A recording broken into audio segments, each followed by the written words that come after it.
Alô pessoal, mais um vídeo no canal Vene Casagrande. Estão todos vivos? Todos passam bem?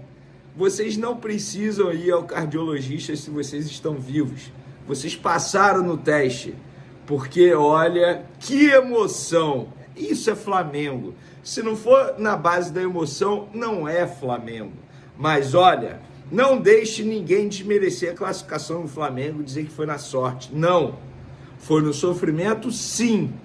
Porém, o Flamengo mereceu a classificação e já vou falar isso para vocês. Nós vamos contar todos os detalhes, tudo que foi dito após o jogo.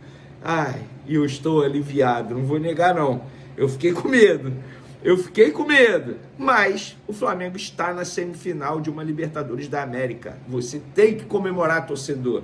Mas antes, para comemorar essa classificação, digamos, no sofrimento, heróica, nos pênaltis, se inscreva no canal Vene Casagrande, solta o dedo no like, ativa a notificação. Flamengo na semifinal da Libertadores e o canal Vene Casagrande chegando a 400 mil inscritos. É só motivo para comemorar. Não tem por que você não se inscrever no canal, não dar o like no vídeo, não compartilhar esse vídeo com os amigos que torcem para o Flamengo, com os amigos que torcem contra o Flamengo, porque eles secaram.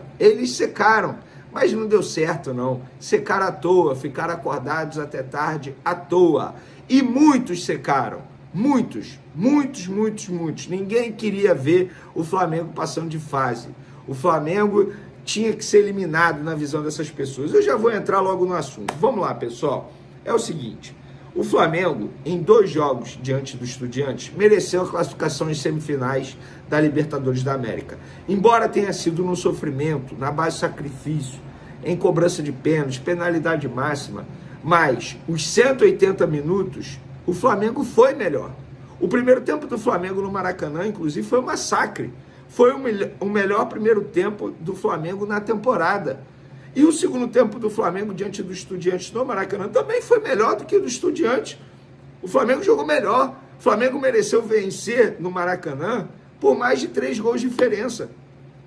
E na partida de ontem, lá na Argentina, o primeiro tempo do Flamengo, isso é até antagônico. O primeiro tempo do Flamengo foi melhor que o segundo tempo. Porém, o Flamengo perdeu o primeiro tempo, tomou um gol no finalzinho do primeiro tempo. Foi para o intervalo com a derrota parcial de 1-0. Esse gol, na minha concepção, atrapalhou demais o desempenho do Flamengo no segundo tempo.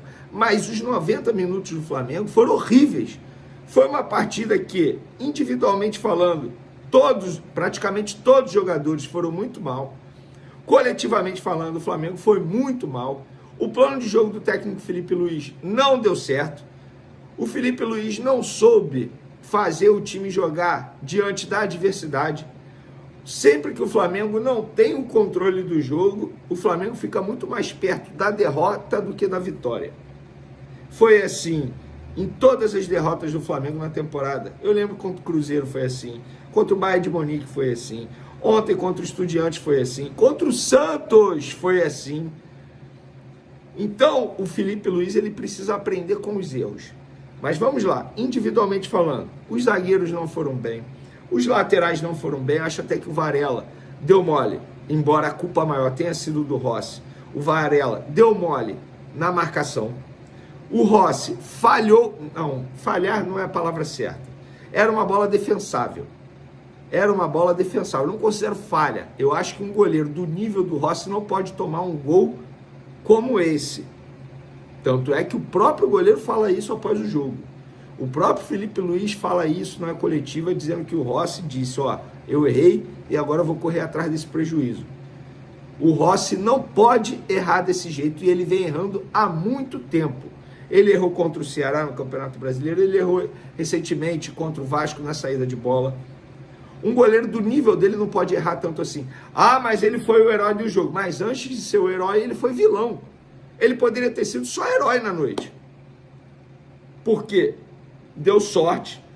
Porque se o Flamengo toma mais um gol, ele nem teria oportunidade de ser o herói. Ele foi herói nas cobranças de pênalti. Mas durante o jogo, ele foi vilão.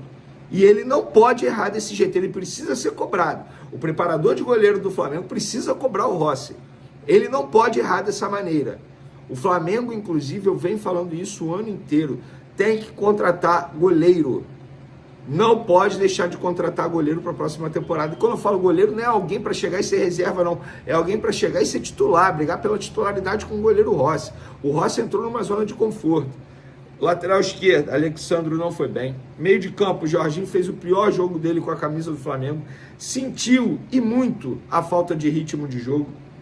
Errou passe bobo. Errou uns 5 passes ali que o Jorginho não erra. Para mim, o Saul, dos jogadores de linha, foi o melhor em campo com a camisa do Flamengo, inclusive finalizando a gol, 2 oportunidades. Jogou muita bola novamente o Saul. Eu arrisco a dizer que o Saul foi o melhor do Flamengo em campo, no jogo. Porque o Rossi, ele erra no gol do Estudiantes, depois vira vilão. Mas durante os 90 minutos, o melhor em campo foi o Saul. O Rossi, ele foi o melhor nas cobranças de pênalti. Foi o herói nas cobranças de pênalti. Mas durante os 90 minutos, foi o Saul. A Arrascaeta fez uma partida horrível. Uma partida para o Arrascaeta esquecer na carreira dele. O Samuel Lino também não foi bem, mas eu acho que ele não foi bem, não por causa dele, tal como a Arrascaeta, mas porque a marcação do Estudiantes foi muito bem feita. O Estudiantes fez uma leitura muito boa do jogo do Felipe Luiz e marcou muito bem o Samuel Lino e marcou muito bem o Gonzalo Plata, outro que não conseguiu fazer um bom jogo. Cheguei ao Pedro. O Pedro, por incrível que pareça, ele foi bem naquilo que o Felipe Luiz pedia para ele evoluir, que é a marcação, marcar sob pressão, preencher espaço. Agora, no quesito finalização, que é o melhor do Pedro, ele não foi bem. E não foi bem na Argentina e não foi bem aqui no Maracanã. Perdendo oportunidades que ele não costuma perder, que ele não pode perder. Seja por soberba, falta de atenção ou excesso de, enfim, como que eu vou dizer, excesso, talvez um pouquinho de salto alto, digamos assim, né? Excesso de confiança, talvez, mas o Pedro não pode errar desse jeito que ele vem errando. O Bruno Henrique não entrou bem, o Carrascal, eu achei que ele entrou bem no lugar do Arrascaeta, achei que ele entrou bem. Então, assim, foi uma partida terrível do Flamengo, horrível do Flamengo, uma partida para esquecer, mas o Flamengo está na semifinal da Libertadores, o Flamengo passou de fase. É óbvio que o Felipe Luiz tem muito que aprender, tem muito que evoluir. É óbvio que o Flamengo precisa aprender com os erros. Se jogar desse jeito contra o Racing, vai ser eliminado. Isso é óbvio. Só que a semifinal é só daqui a um mês. Daqui a um mês muita coisa vai acontecer. Um mês atrás, o Palmeiras estava lá numa crise danada, a torcida pedindo a saída do Abel Ferreira. Hoje vive um momento melhor. Daqui a um mês pode estar diferente. O Palmeiras em crise, o Flamengo vivendo um momento melhor. Eu acho que vai ser Palmeiras e Flamengo a final da Libertadores. É achismo. Mas daqui ao mês muita coisa vai acontecer. Onde eu quero chegar? Você, torcedor rubro-negro, você tem que desfrutar do momento. O Flamengo está numa semifinal de Libertadores da América. Poxa, mas sofreu mais do que deveria. Concordo. Mas isso é Libertadores, gente. É num jogo de Libertadores que um time que nem tem tanto potencial assim vai sobressair, que é o caso do Estudiantes, na base da vontade, na base da raça, na base da emoção. Isso é time argentino. O Racing é muito melhor que o Estudiantes. É por isso que eu falo. Se jogar desse jeito contra o Racing, será eliminado. Vai perder. Mas até lá, muita coisa vai acontecer. Até lá, o Flamengo agora tem que focar no Campeonato Brasileiro, porque domingo já tem mais um jogo importante, diante do Corinthians, na Arena Neoquímica. Até lá, o Felipe Luiz vai evoluir, até lá o Felipe Luiz vai estudar o Racing, até lá o Felipe Luiz vai fazer muito jogador crescer de produção, até lá o Carrascal vai estar mais entrosado, o Carrascal vai ter mais ritmo de jogo, até lá o Pulgar vai ter voltado, e eu acho que o Pulgar vai se tornar titular nesse time, porque falta nesse time exatamente o que o Pulgar tem, que é a pegada, que é a mordida, que é, entre aspas, o jogo sujo. O Jorginho Saul não tem isso. Qualidade, ó, aqui, acima dos demais. Mas falta a pegada, o físico, o combate. Isso o Pulgar tem. E ele vai ser titular no retorno dele, na minha concepção. Então, torcedor rubro-negro, desfrute do momento. Desfrute. Não fique estressado, reclamando. Não. Calma. O Felipe Luiz, ele é bom treinador, ele é um cara estudioso. Ele sabe o que ele errou. Ele sabe o que ele precisa melhorar, ele sabe o que precisa evoluir. Enquanto isso, ó, relaxa, agradeça. O Flamengo está numa semifinal de Libertadores, muito próximo de chegar novamente a uma decisão dessa competição tão importante. Bora falar sobre Gerson, tem novidade importante, pelo menos segundo a apuração do jornalista Fabrício Lopes. O meio atacante cogita voltar temporariamente para o Flamengo. Bora te explicar essa história. Gerson tem ficado de fora dos últimos jogos do Zenit por conta de uma lesão muscular. Cheguei a contar para vocês nessa quarta-feira que ele cogitava contratar um fisioterapeuta particular, por entender que o processo dentro do Zenit não era dos mais adequados.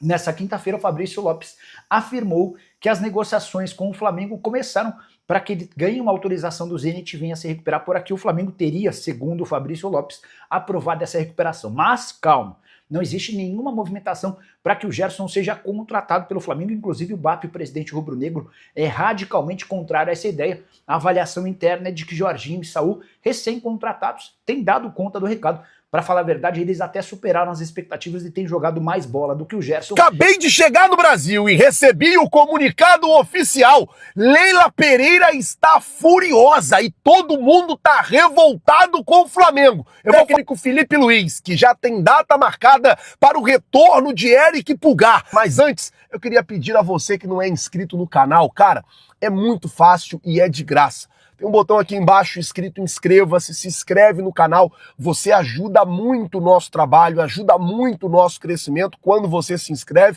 Falar da revolta geral com o Flamengo e da Leila Pereira que tá furiosa. O que acontece é o seguinte, gente, o Flamengo entrou na justiça e pediu que fosse bloqueado os repasses da Globo às equipes da Libra no futebol brasileiro. Por quê? O Flamengo alega que está sendo prejudicado no contrato, que o contrato está sendo prejudicial ao Flamengo, que o Flamengo estaria tomando uma espécie de prejuízo nesse contrato. E o Flamengo quer renegociar o contrato, o Flamengo quer reconversar esse contrato, o Flamengo quer sentar na mesa e falar, olha, esse contrato aqui, que foi assinado no ano passado, para mim é um contrato ruim, eu tô perdendo, é isso que o Flamengo quer. O Flamengo não quer prejudicar ninguém, só que falando numa boa, ninguém ouve, ninguém escuta. O que o presidente fez?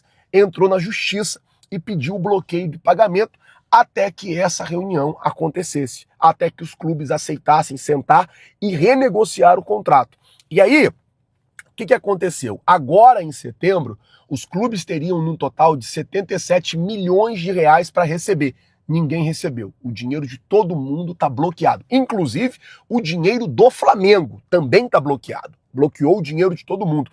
E se não resolver, até o final do ano, a expectativa é que 230 milhões de reais fiquem bloqueados. Então, assim, não é só esse ano, não é só esse mês. Mês que vem tem outro pagamento, depois tem outro pagamento, depois tem outro. Se não resolver, até o final do ano, a expectativa é de 230 milhões de reais bloqueados, aí não só para o Flamengo, mas para os outros clubes também que fazem parte da Libra. A Libra soltou uma nota, e nessa nota a Libra dizia que o Flamengo pediu o bloqueio, repudiou, na verdade, né, a atitude do Flamengo, e dizendo assim, ó, o clube alega prejuízo dentro de um contrato bilionário, que não condiz com a sua situação financeira.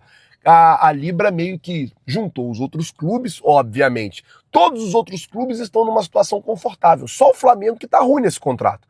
Então, como o Flamengo reclamou, todos os outros clubes se juntaram contra o Flamengo. E aí, encabeçado pela Leila. Cara, ninguém me contou. Eu estava na Inglaterra com a seleção brasileira no ano passado e a Leila, a própria Leila, falou comigo.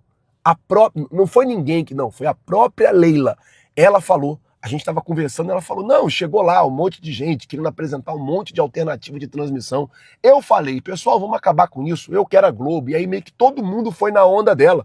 Então, esse contrato da Libra, ele foi muito conduzido pela Leila. Essa negociação da Libra com a Globo foi muito conduzida pela Leila. E o Flamengo aceitou os termos e o contrato para o Flamengo é ruim. O BAP está brigando por um contrato melhor. É basicamente isso que está acontecendo.